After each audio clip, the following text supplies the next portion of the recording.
In 1969, with the Cold War raging, Soviet designers launch a new threat to NATO forces. Code-named Flogger, the revolutionary MiG-23 becomes the world's first pure fighter with swing wings.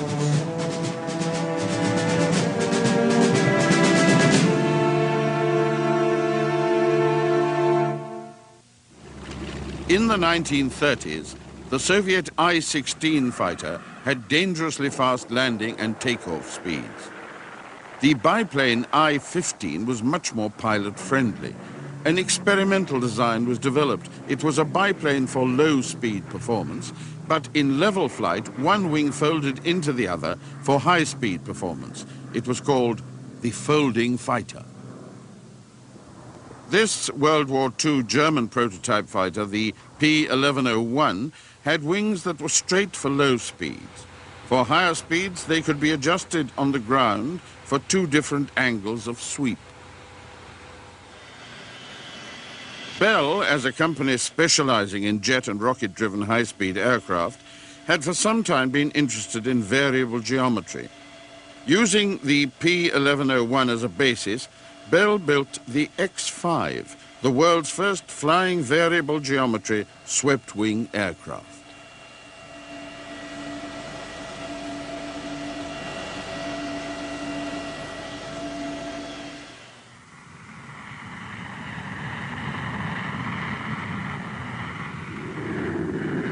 The X-5 could vary its wing sweep in flight, but it provided more questions than answers to the problem of variable geometry. As the wings swept back, so did the aircraft's center of pressure.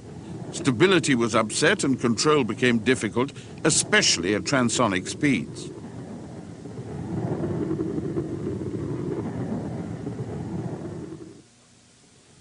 The Grumman company, with its variable geometry Jaguar prototype, tried to solve the problem by sliding the wing root backward and forward to compensate for changing sweep angles.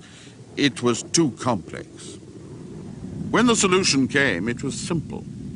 Grumman had hinged the wings of their Jaguar at the roots. Bell had done the same thing with the X-5. But in England, the Vickers-Armstrong company were researching wings hinged outboard of the fuselage sides. In America, NASA picked up the idea and developed it.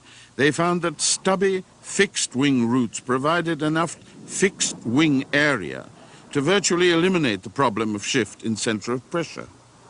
By 1958, the way was opened for the development of practical variable geometry aircraft.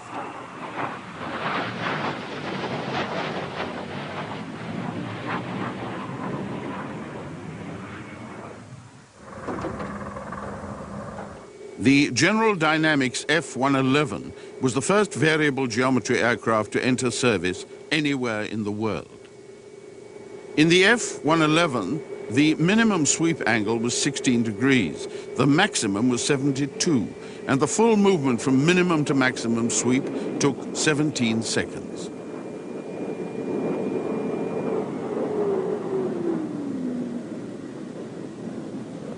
Even though the variable geometry system of the F-111 worked well, the aircraft had a troubled development history. The F-111 project was the answer to a very ambitious defense brief. It was intended to replace all the American Century fighter bombers of the 1950s. It was also charged with achieving what was called maximum commonality, Secretary of Defense McNamara's approach to making major savings in the defense budget.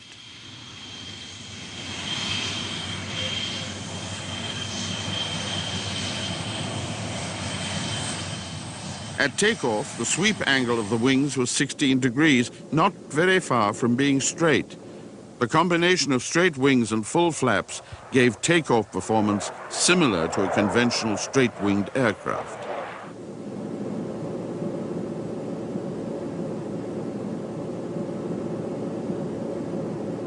The action of sweeping a wing back doesn't just change the sweep angle.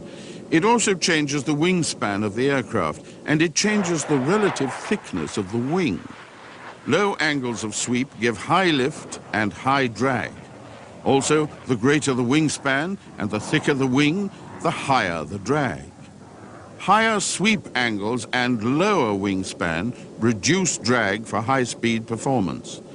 As the wing sweeps back, the relative thickness of the wing is reduced, again producing less drag.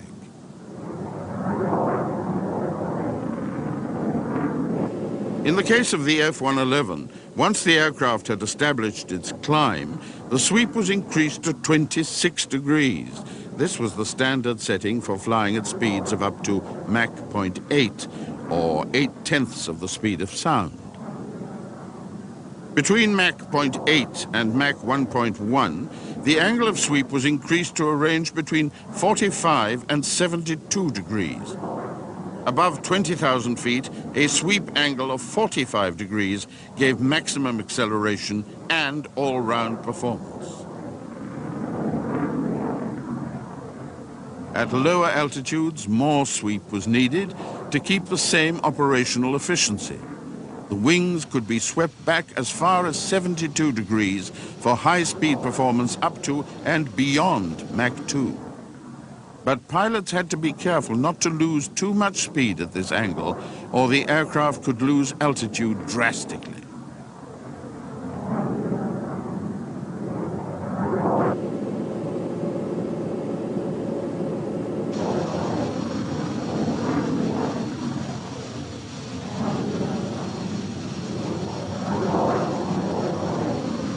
Changes of sweep could be used to slow the aircraft down quickly. Reducing the angle of sweep to 50 degrees increased drag enough for the wing to act as a kind of air brake. For efficient maneuvering at transonic speeds, the wing sweep was set at 45 degrees. The combination of lift and drag at this sweep angle gave the pilot the best compromise between high speed and low speed performance. In the early 60s, Soviet aviation experts intently studied the F-111's approach to the problems of variable geometry. This is Nikolai Zhukovsky, founder of the Central Aerodynamics and Hydrodynamics Institute, Russia's Center for Pure Aviation Research. It is known as TSAGI, and is a close equivalent of NASA in the USA. It's located at Zhukovsky, a city 30 miles east of Moscow. Close by is the Ramenskaya Test Flight Airfield, the Russian equivalent of the Edwards Test Flight Center. TSAGI was established in 1918, when the Red Army began to realize that aircraft were important. Very quickly, it grew to become a great center of aviation research. It has a large complex of wind tunnels capable of producing speeds from low subsonic to hypersonic. At TSAGI, data from examination of the F-111 project was used to refine variable geometry research that had been going on for some time. As a result, Soviet cynics were convinced that the variable geometry concept had merit. Information on variable geometry was passed out by TSAGI to the design bureaus, notably Sukhoi and MiG. Rather than design a new test bed, Sukhoi chose to modify an existing aircraft. The Su-7 was a frontline ground attack fighter with swept wings designed for high-speed flight. Rocket assistance could shorten the long takeoff runs of high-speed swept-wing aircraft, but it couldn't solve the problem of high landing speeds. Sukhoi modified the Su-7 by hinging its wings about halfway along the span. It was a compromise that sacrificed some of the potential benefits of variable geometry, but it meant that a Soviet swing-wing aircraft could be flying fairly soon. When Western observers first saw the Su-7IG at the Domodedovo Air Show in 1967, they didn't take this halfway solution seriously. They thought it was just an experiment, but in fact it became a fully operational aircraft in a family known to the Soviets as the Su-17, 20, and 22. To the west, they were known as the fitter. About 1,000 were built, part of a long line of Soviet variable geometry aircraft in which only the outer wing panels were movable.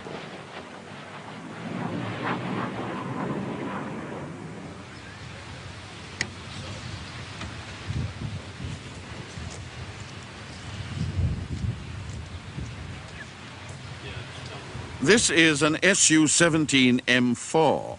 It was a standard Soviet ground attack fighter bomber of the 70s and 80s.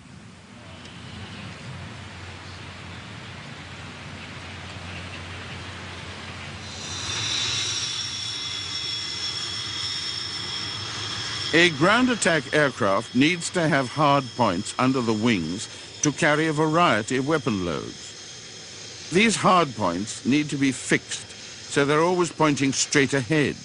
In a full swing wing aircraft, fixed hard points under the wing would move when the wing moves. A complex mechanism has to be used to keep them parallel to the fuselage, no matter what angle of sweep the wing adopts.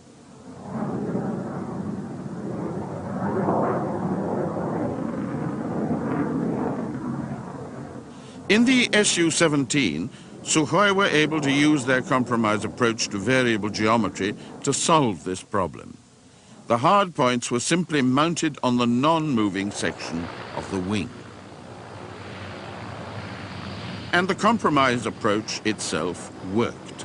The Su-17 needed only half the takeoff distance of its fixed wing relatives. It could carry its weapon loads 30% farther and was capable of speeds beyond Mach 2.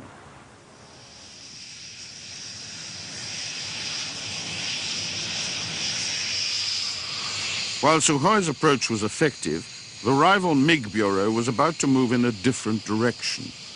In the early 60s, they were facing the same problem as Sukhoi. They were searching for a way of getting good low-speed performance out of an aircraft capable of Mach 2. Instead of Sukhoi's compromise approach, they favored the full variable geometry planform that Tsagi had developed from the American F-111. In 1965, Artyom Mikoyan, with the success of the MiG-15 and 21 behind him, was at the zenith of his power. His design bureau was facing the task of finding a successor to the MiG-21. The American F-4 Phantom could carry a far greater weapons load than the MiG-21. It could detect a target sooner and had the performance to accept or decline an engagement in battle as its pilot chose. Mikoyan's deputy and heir apparent in the MiG hierarchy was Rostislav Belyakov, who had been with the Bureau since 1941. He and Mikoyan took overall control of the development of the new fighter concept.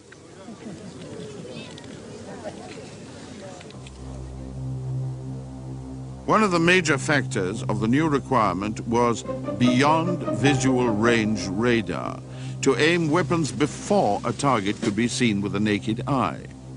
Because it needed greater detection range than the standard MiG-21 radar, a larger dish had to be housed.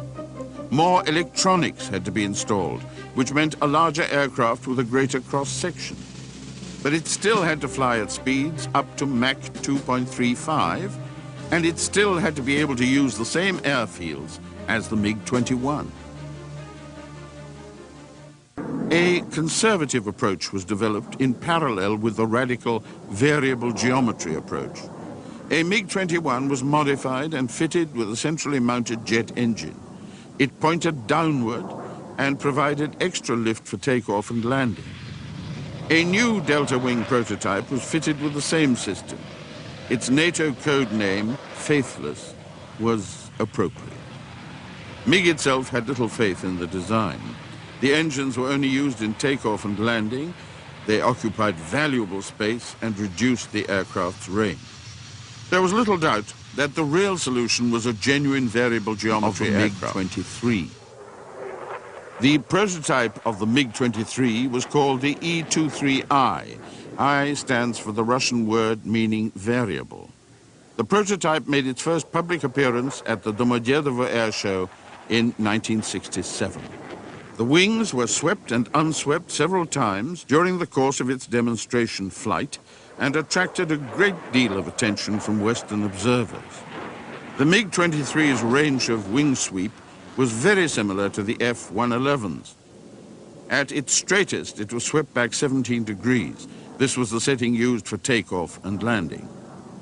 Most of the mission for which the MiG-23 was designed is carried out at subsonic speeds with the wings at a 45-degree angle.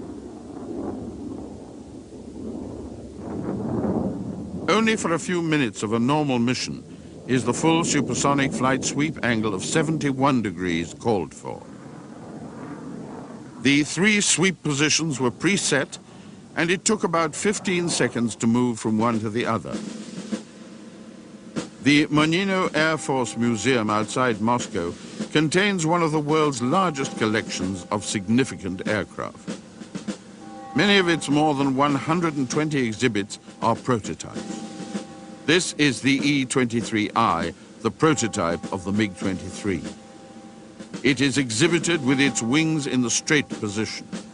Next to it is another early MiG-23 with its wings fully swept back. The wings of the prototype were thin. They had full-length trailing edge flaps, but no ailerons.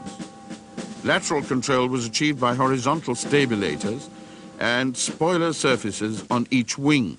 The spoilers operated independently. If one was raised, it created drag and reduced the lift of the wing, causing the aircraft to bank.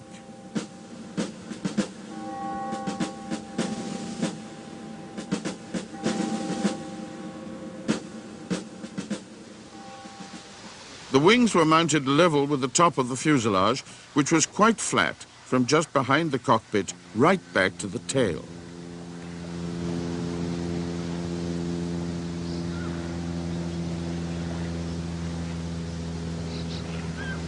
The wing hinges were located in large swept shoulders well outside the fuselage.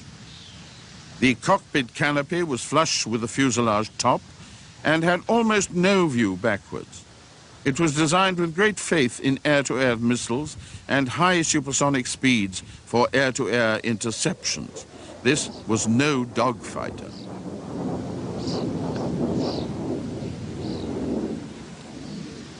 The drive of the wing sweep mechanism was hydromechanical. It was operated by 2 redundant systems acting together.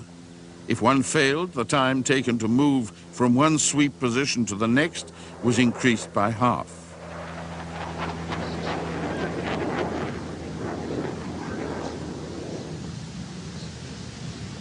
This is the fully swept position of 71 degrees.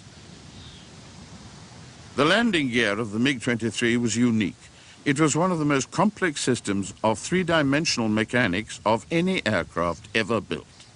Each wheel had to be hidden in a fuselage of relatively small cross-section, but at the same time the track had to be wide enough to provide stability on rough airfields, and the need to work from unmade surfaces meant that a mudguard had to be incorporated into the design.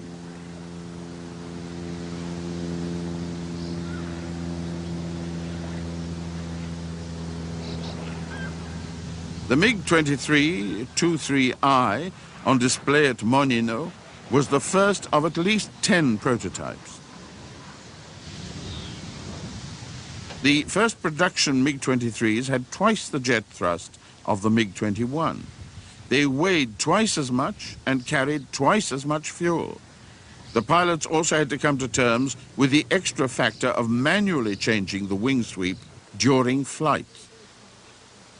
Production MiG-23s were equipped with a KM-1 ejection seat, which could operate at speeds from 85 miles an hour on the ground to 745 miles an hour and an altitude of 75,000 feet.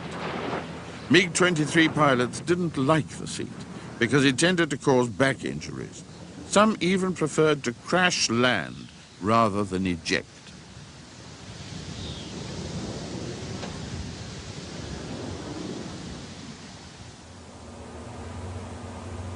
The chief designer of the MiG-23 was a former great MiG test pilot, Grigory Sedov, who test flew the MiG-15, 17, and 19.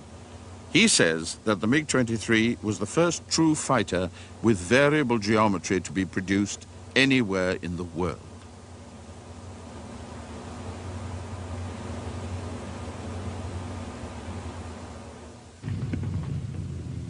At the time of the development of the MiG-23 prototype, Artyom Mikoyan had been given the title of General Designer, a rare honor in the Soviet aviation hierarchy.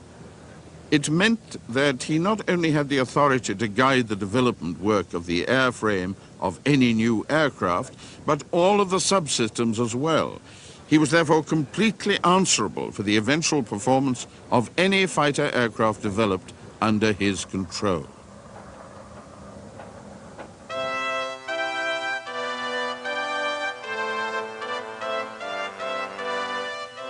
It was a position of great responsibility, but also one of great power.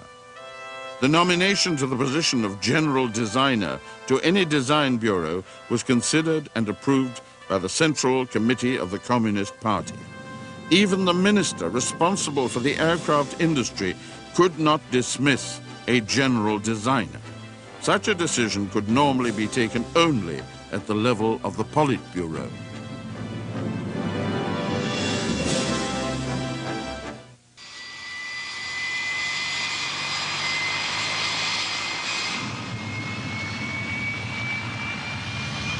In 1971, the MiG-23 became fully operational with the Soviet Air Force.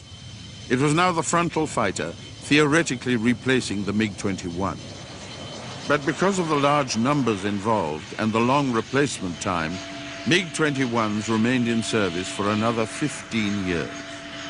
Only about 150 of the original model were built. As the aircraft was supplied to the Air Force, it was continuously modernized, with several model updates introducing higher engine thrust or more sophisticated electronic equipment. Deficiencies in the first months of operational service led to the introduction of the MiG-23M, with a Tumansky engine producing 27,500 pounds of thrust.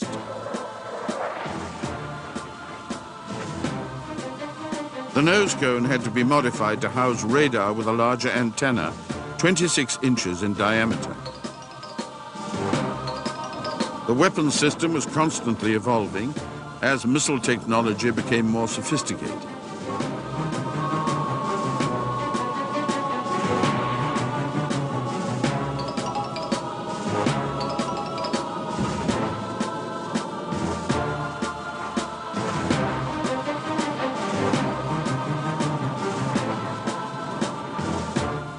Soviet pilots were used to the high landing and takeoff speeds of the MiG-21. The new variable geometry system of the MiG-23 offered much better handling qualities at low speeds.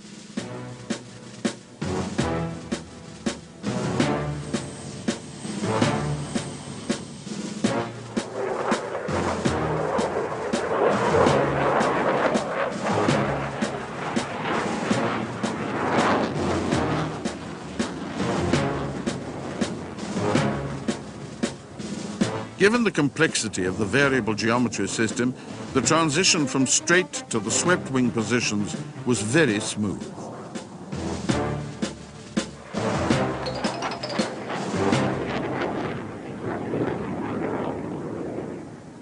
The weapon system on the MiG-23 was a major advance on that of the MiG-21. It had to meet the demand of the Soviet Air Force for beyond visual range capability. A pair of Apex air-to-air missiles were guided by a Sapphire radar system with a detection range of 80 kilometers and a tracking range of 55 kilometers. Whereas Western designers at the time depended heavily on radar, the Soviet Air Force believed in supplementing radar with infrared guidance systems. They stood a better chance in air combat against increasingly sophisticated electronic countermeasures, and the best of both systems could be used to track the target. A normal weapon load would consist of one semi-active radar homing missile and one infrared missile. It would also contain 2 or 4 close-range dogfight missiles.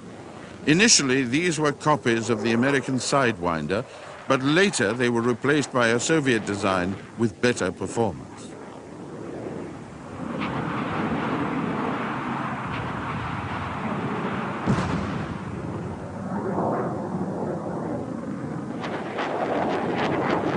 The MiG-23 also had a double-barreled 23mm cannon mounted under the center line of the fuselage. It was a formidable weapons package.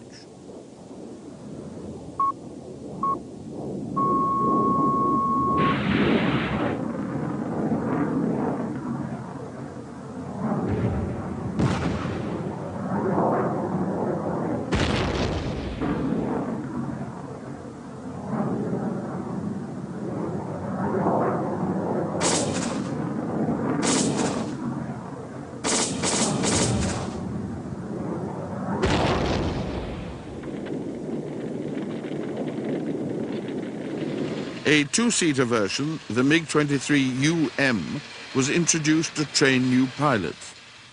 Visibility for the instructor in the rear cockpit was poor, so it was fitted with a simple periscope made of two mirrors.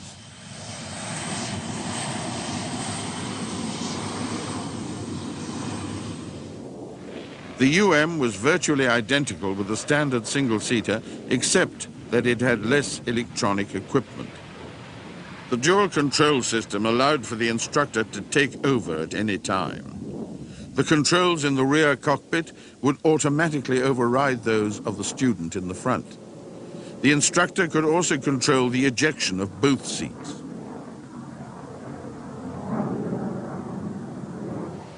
Unlike Western countries, most of which have 3 separate military services, the Soviet Union had 5. In these post-Soviet days, Russia maintains the same system. It has an army, a navy, an air force, and 2 others. One is the Strategic Missile Force, with intercontinental ballistic missiles, and a missile attack warning system. The other is the Air Defense Force, which combines ground surveillance and a radar detection network with surface-to-air missile units and fighter interceptor air wings.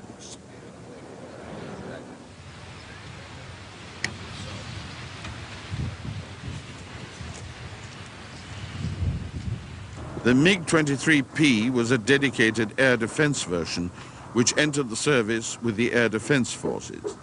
The P stands for Перехватчик, meaning interceptor.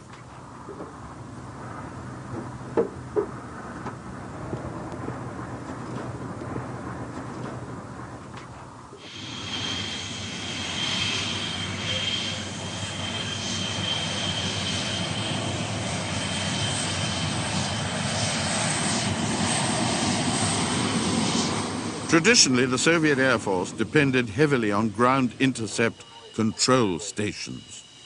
The Air Defense Force has the same dependence on ground control. The ground stations transmit guidance commands directly to the onboard systems of the interceptor, steering it into position to lock its radar onto the target.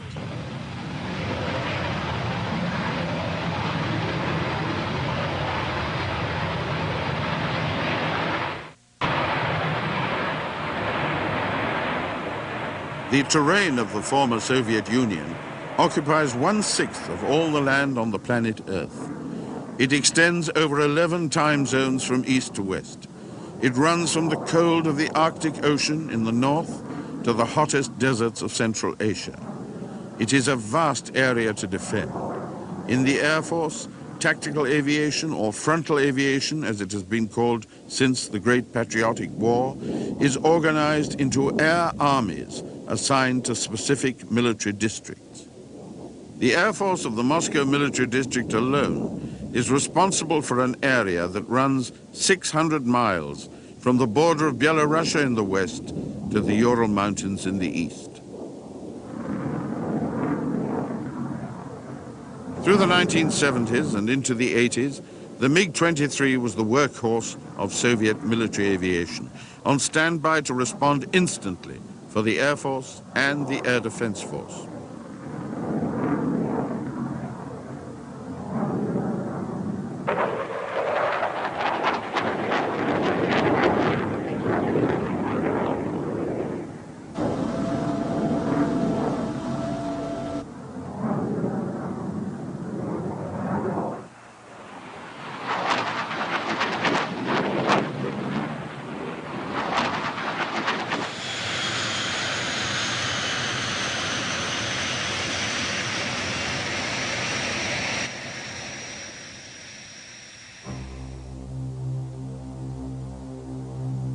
There is a controversy about the radar that equipped the MiG-23.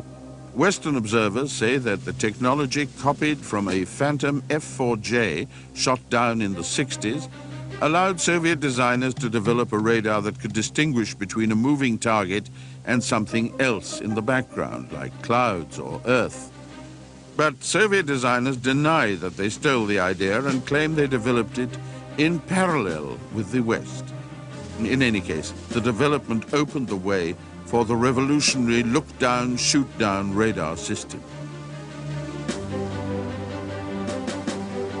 In the early 70s, when the MiG-23 began to be noticed by Western observers, they were not disturbed by it, considering it to be inferior to the new Western fighters in development at the time. But in 1974, when the oil crisis struck and Western economies suffered, it became clear that the MiG-23 had one great advantage. Even by Soviet standards, it was highly producible. As Western defense budgets were cut, MiG-23s continued to flow from the Soviet factories. The key to this ease of production was the continuing Soviet philosophy of simplicity of construction. To take advantage of the situation brought on by the oil crisis, MiG-23 production was accelerated to unprecedented levels. By this time, the first Western variable geometry fighter was entering service with the US Navy in increasing numbers. It was the Grumman F-14 Tomcat, designed to supersede the F-4 Phantom, and to be a major performance advance on the Soviet fighters of the time.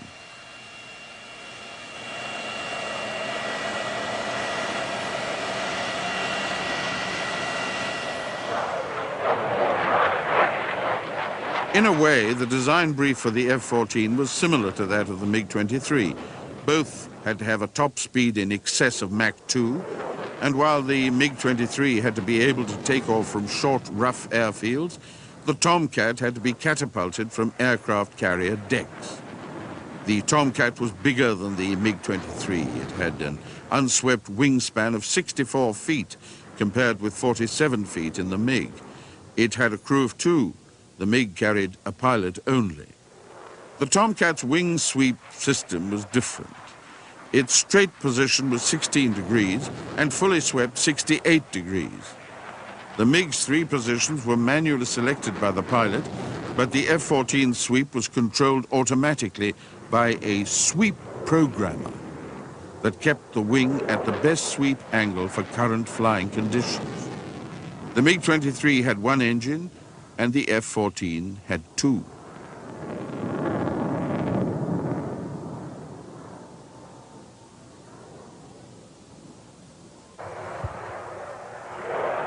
The design of the MiG-23 was strongly influenced by the American F-111 fighter bomber, but in this aircraft, a Sukhoi Su-24, the F-111's influence is even more apparent. The Su-24 was the direct Soviet equivalent of the F-111. It was designed for the same mission, low-level penetration through enemy air defense systems, seeking targets well beyond the front line.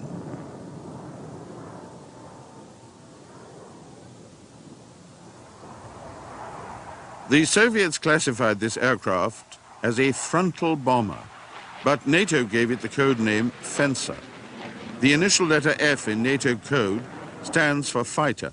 NATO chose an F-code word for the Su-24 because its American counterpart, the F-111, is classified by its own country as a fighter.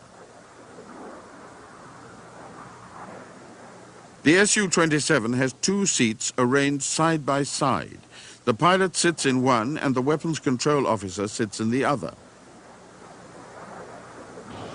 External weapons have always been a problem for variable geometry aircraft. Fixed hard points under a movable wing move with the wing instead of pointing straight ahead.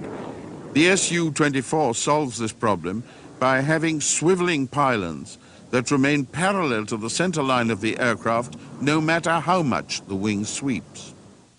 There has always been great rivalry between the MiG and Sukhoi Design Bureau. By the 1960s, they were the only 2 Soviet designers of tactical combat aircraft. Their position at the top of the hierarchy is secure, and is respected by the whole of the industry.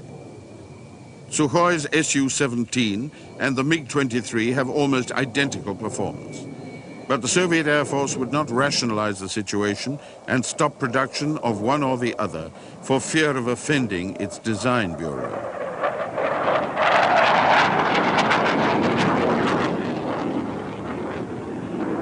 There was a design study for an aircraft to be called the MiG-35. It would have been a direct competitor with the Sukhoi Su-24. It never went into production.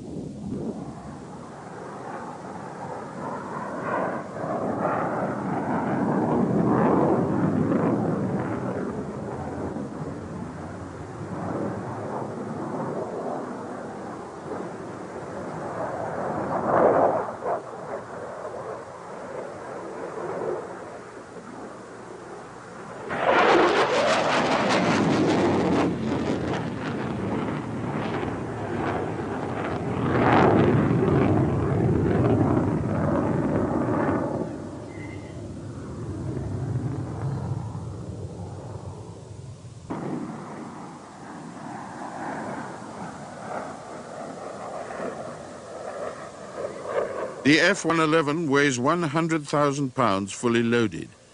The Su-24 is smaller and lighter. Its unswept wingspan is 56 feet, and its maximum takeoff weight is 87,000 pounds. Its overall dimensions place it somewhere between the F-111 and the F-14. The smallest and lightest by far of this quartet of Soviet and US variable geometry aircraft is the MiG-23, with a fully loaded weight of around 40,000 pounds.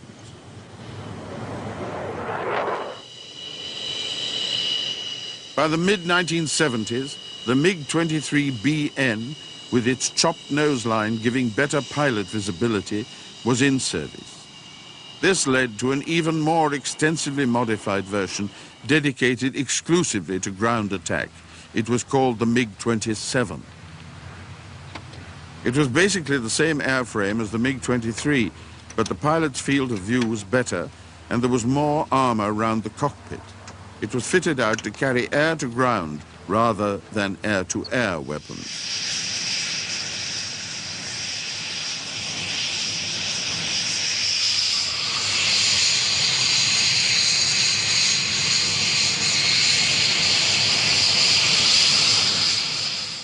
In a ground attack aircraft, extreme speed is not necessary. Most of the mission is carried out at transonic speeds and low altitude. The MiG-27 was the first Mikoyan aircraft with a digital weapons control system. The MiG-23's radar was replaced with a laser rangefinder and illuminator for laser-guided missiles and rockets. The MiG-27K also had a TV search and track system.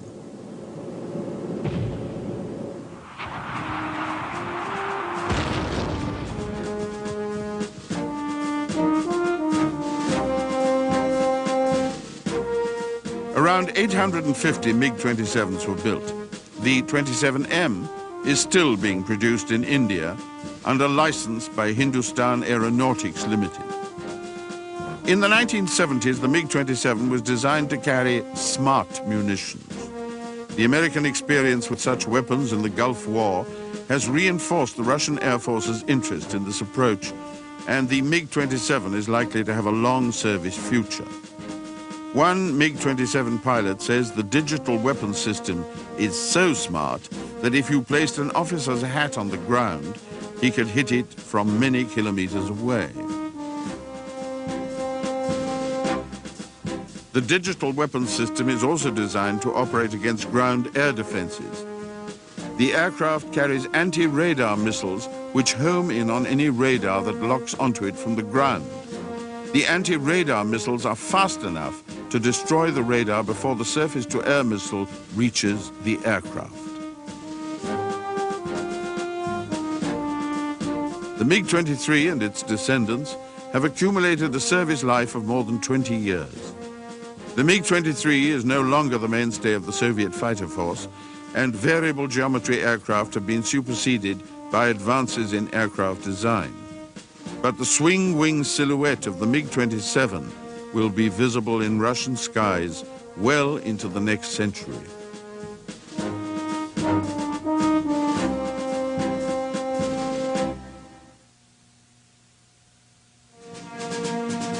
Up next, the Soviet Union. For decades, its military was shrouded in secrecy. Uncover the real story behind Soviet aviation on Wings of the Red Star, right here on the Discovery Wings channel.